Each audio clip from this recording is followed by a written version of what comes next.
হরপা বানে একেবারে বিধ্বস্ত নেপাল। বহু মানুষের হতাহতের আশঙ্কা রয়েছে। ভূকম্পিত তুষার ধস থেকেই কি বিপর্যয়? হরপা বানের আগে হয় ভূমিকম্প এবং তুষার ধস। নেপাল এবং তিব্বতের সীমান্তে ভূমিকম্প এবং তুষার ধস। নেপাল এবং তিব্বত সীমান্তে ভূমিকম্প ও তুষার ধস। পাথর ও বরফের স্তূপে নদীর গতিপথ অবরুদ্ধ হয়ে বিপর্যয়। ভূবিজ্ঞানীদের একাংশের এমনটাই মত। বুধবার নেপালের রাসুয়া জেলায় ভোটেকোশি নদীতে হরপা বান। তিব্বতের সীমান্তে হরপা বানের আগে ভূমিকম্প এবং তুষার ধস। ভোটেকোশি নদীর হরপা বানে 95 জনের মৃত্যুর খবর মিলেছে। 291 জন বিদেশি সহ অন্তত 384 জন পর্যটকের এখনো কোনো খোঁজ নেই, দাবি করছে দ্য কাঠমান্ডু পোস্ট। সকলেই কৈলাস মানস সরোবর দর্শনের জন্য যাচ্ছিলেন।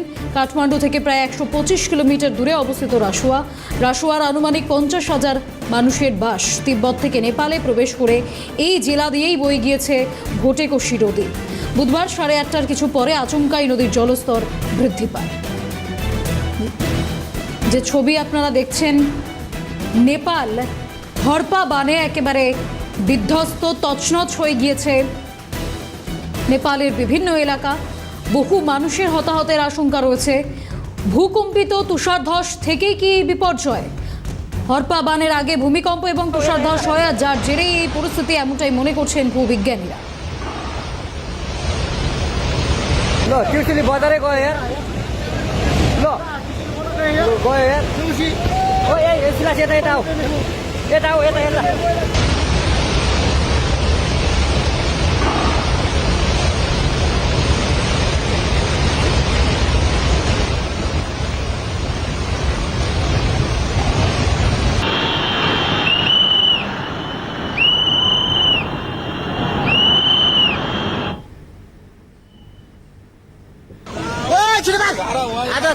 स्याप्री बेचीबाट तिर्सिल नदी बाढी आएको ठुलो आएको छ।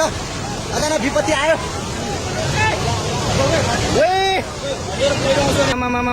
लाइभ यो चाहिँ है गाइस, यस्तो लाइभ छ। ओहो, पुरा ड्याम फुटेर आयो यार। तरै गयो यार। ल गयो यार। ल ভূবিজ্ঞানীরা মনে করছেন পাথর ও বরফের স্তূপে নদীর গতিপথ অবরুদ্ধ হয়ে যায়, আর যার জেরেই এই বিপর্যয়। নেপাল এবং তিব্বত সীমান্তে প্রথমে ভূমিকম্প এবং তারপর তুষার ধস।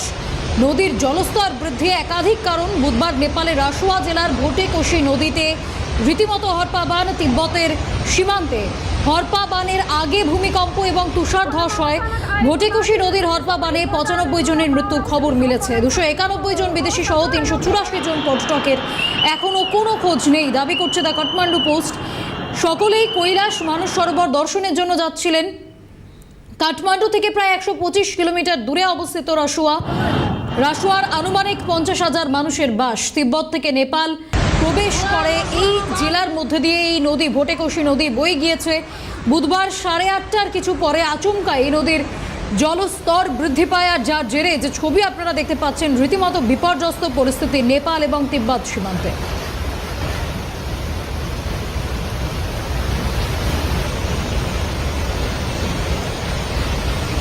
নেপাল এবং তিব্বত সীমান্ত একেবারে বিধ্বস্ত পরিস্থিতি, যে বানভাসী পরিস্থিতি আপনারা দেখতে পাচ্ছেন। প্রথমে ভূমিকম্প, তারপর তুষার ধস, নদীর জলস্তর বৃদ্ধি। হরপা বান একেবারে তছনছ করে দিয়েছে নেপাল এবং তিব্বতকে। যে ছবি আমরা দেখছি, রীতিমতো হরপা বানে ভেসে গিয়েছে একটা গোটা অঞ্চল। প্রচুর মানুষের বাস সেখানে। ভূকম্পিত তুষার ধস থেকেই এই বিপর্যয় প্রশ্ন উঠছিল। ভূবিজ্ঞানীরা মনে করছেন পাথর এবং বরফের যে স্তূপ, তা নদীর গতিপথে অবরুদ্ধ হয়ে যায়, আর যার ফলেই এই বিপর্যয়ের পরিস্থিতি তৈরি হয়। রাসুয়া জেলায় ভোটেকোশি নদী, সেখানে হরপা বানের পরিস্থিতি তৈরি হয়, আর সেই হরপা বানের আগে ভূমিকম্প এবং তুষার ধস ঘটে। ফলে একসঙ্গে 3টি প্রাকৃতিক ধাক্কা। 291 জন বিদেশি সহ অন্তত 384 জন পর্যটক ছিলেন, যারা মানস সরোবর কৈলাস দর্শনে যাচ্ছিলেন। সেখানে এই পরিস্থিতি, যদিও এখনো পর্যন্ত 95 জনের মৃত্যুর খবর মিলেছে। কাঠমান্ডু থেকে প্রায় 125 কিলোমিটার দূরে অবস্থিত রাসুয়া, সেখানে ভোটেকশি নদীতে হরপা বান।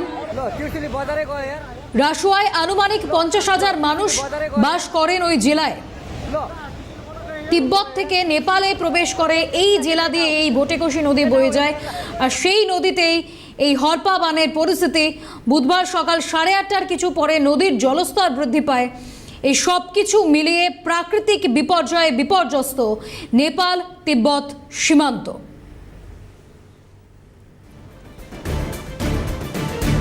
যার জেরে ইতিমধ্যেই 95 জনের মৃত্যুর খবর সামনে এসেছে, আরও একাধিক মৃত্যু সংখ্যা বৃদ্ধির আশঙ্কা রয়েছে।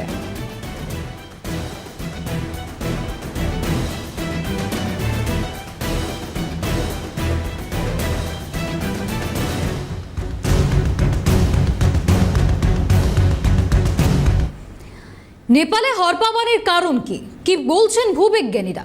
তুষার ধসের কারণেই বুধবার নেপালের ভোটেকশি নদীতে হরপা বান। হিমবাহের নিম্ন অববাহিকায় লেক তৈরি হয়েছিল। তুষারপাত শুরু না হওয়ায় হিমবাহ ক্ষমতা হারিয়েছে। ঠিক কি বলেছেন ভূবিজ্ঞানী সুজীব কর, শোনাবো। দেখুন, এই মুহূর্তে দুটো তিনটে বিষয়ের উপরে গুরুত্ব দিচ্ছি আমরা। সঠিকভাবে এই মুহূর্তে এখনো পর্যন্ত বোঝা যাচ্ছে না, তবে most probably glacial lake outburst একটা বড় কারণ।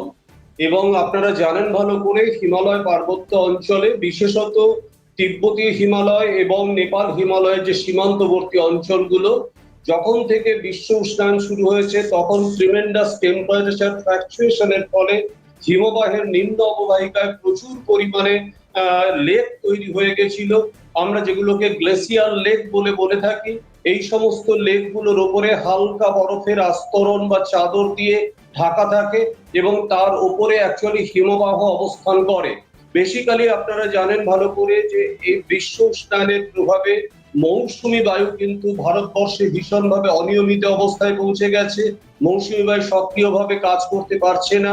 যখন নিম্নচাপ হচ্ছে তখন নিম্নচাপের ফলে প্রবল জলীয় বাষ্পপূর্ণ বায়ু প্রবেশ করছে ভূমিভাগের মধ্যে, যার ফলে বৃষ্টিপাত অনিয়মিত।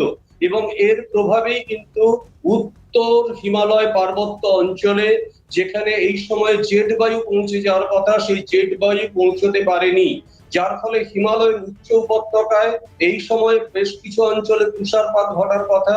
সেই তুষারপাতের সম্ভাবনা এবছর প্রায় নেই বলা যেতে পারে, অর্থাৎ এখনো পর্যন্ত তুষারপাত শুরু হয়নি, যার ফলে উচ্চ উপত্যকায় বিশেষত তিব্বতীয় হিমালয় অঞ্চলে হিমবাহগুলো তাদের স্টেবিলিটিকে হারিয়ে ফেলেছে, যার ফলে বিশ্ব উষ্ণায়নের প্রভাবে তাপমাত্রাগত বৃদ্ধি এই সমস্ত হিমবাহ বেশ কিছু অঞ্চলকে বিচ্ছিন্ন করে নিম্ন পাদদেশীয় অঞ্চলে অর্থাৎ নেপাল হিমালয় উপত্যকার দিকে ফেলে দেওয়ার একটা প্রচেষ্টা বা ঢাল বরাবর নেমে আসার একটা ঘটনা প্রতি মুহূর্তে ঘটছে। যার প্রভাবে যেটা হলো, হিমবাহের নিম্ন উপত্যকায় যে ব্লক গুলো আছে অর্থাৎ যে গ্লেসিয়ার লেক গুলো আছে, তাদের উপর আকস্মিকভাবে বরফ স্তূপের যে চাপ পড়ে যায়, তার ফলে এই লেক গুলো ফেটে যায়। আমরা বলি গ্লেসিয়ার লেক আউটবাস্ট। তার ফলে কিন্তু একসাথে প্রচুর পরিমাণে জল নিম্ন উপত্যকার দিকে নেমে আসে।